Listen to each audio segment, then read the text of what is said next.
Би боловсролын сургуулийг төгсөөд энэ сургуульд ажилд анх орж ирсэн. Тэгээд энэ сургуульд би 10 дахь жилдээ багангийн багшаар ажиллаж байна.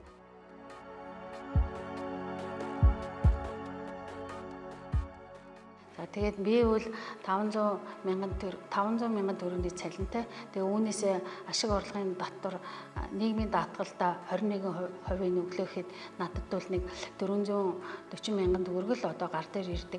Тэгээ үүнийхээ би 300 мянган бол цалингийн зээлдээ өвчтөг. Тэгээ үлдсэн нэг 100 гаруй мянган төгрөгөөр нь л хүүхдүүдийнхээ өмсөж зөөх, идэж уух, боловсролд зориулдаг да.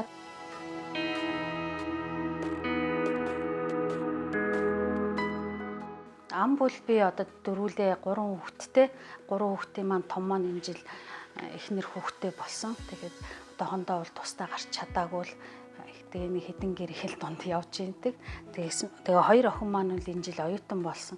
Оюутан болохтай том маань олон улсын их засаг сургууль аваад бага охин маань болохоор өөрийнхөө хүсэлтээр коллежид сурыг. Тэгээд чи бас юуны төрөнд ажлын байран дээр гарч ажилтаа болоо ээжтэй тус нэмэр болъё гэдэг л үүднээс бодсон байх л та. Тэгээд өөрөө коллежид орё л гэж бодож тэгээд коллежийн оюутан болоод одоо суралцж байгаа.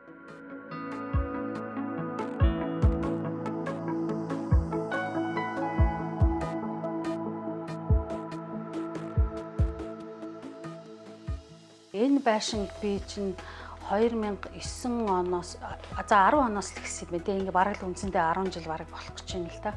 Тэгээ энэ байшинг бол барихтаа бол анх уг нь их л амархан босчих байх гэж бодсон чинь тийм биш байдсан байлээ. Тэгээ нөгөө цалингийн зээл авч эхлээд тэгсэн нөгөө цалингийн маань зээл маань цалиндаа тулт авч болохгүй цаана би амьдралтаа бас хүрцгүй жоохон бага ч гэсэн нэмэр болохоор мөнгө авч үлдэхийн тулд тэгэл багаар ингээл цалингийн зээл авсан. Тэгээд дахин зээл авсаар байгаа л энэ байшингаа одоо тэгэл ийм болгож авсан л та. Тэгтэл энэ байшин маань одоо бас тийм бүрэн гүйцэд дуусах чадаагүй. Тэгээ нөгөө 2 жилийн зээл аавна, цалингийн зээл аавна. 2 жилийнхаа цалингийн зээлийг дуусгachж дараагийнхаа цалингийн зээлийг ав. Тэр болтол миний энэ байшин 2 жил намайг хүлээгээл байж идэг.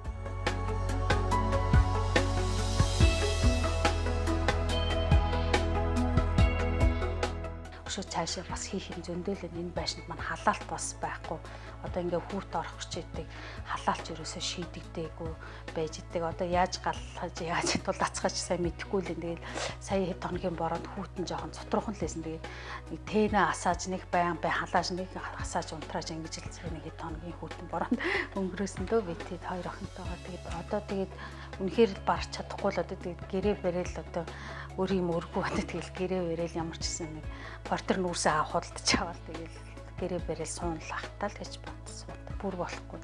Одоо уг нь болдог бол ингээд байшинтай байвал уг нь хүүхдүүд маань тогтоо сайхан байх л гэж уг нь боддог. Уг нь хүүхдүүдийн ирээдүйн тогтоо сайхан амьдраасаа л гэж хүний хүүхдүүдээс дутхгүй сайхан байшинд орж ирээд гэртээ байгаасаа л гэж уг нь бодож анх энэ байшин эхэлсэн юм байхгүй юу?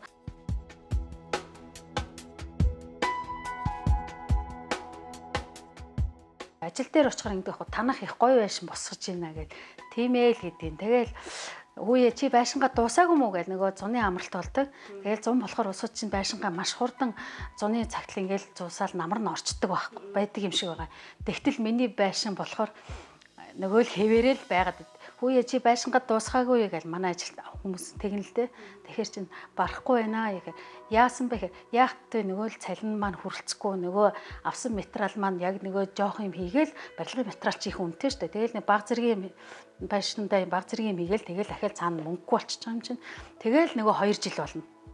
2 жил болоод нөгөө цалингийн зээлээ аваа хийсэн юм чи дараагийнхаа 2 жилийг би хүлээн штэ. Тэгэл 2 жил хүлээгээд байшин маань тэр хооронд намайг 2 жил хүлээж лэн. Тэгэл дараагийнхаа ахаад 2 жилийн зээлийг хийгээд дараагийнхаа байшныг барилгын юм аа.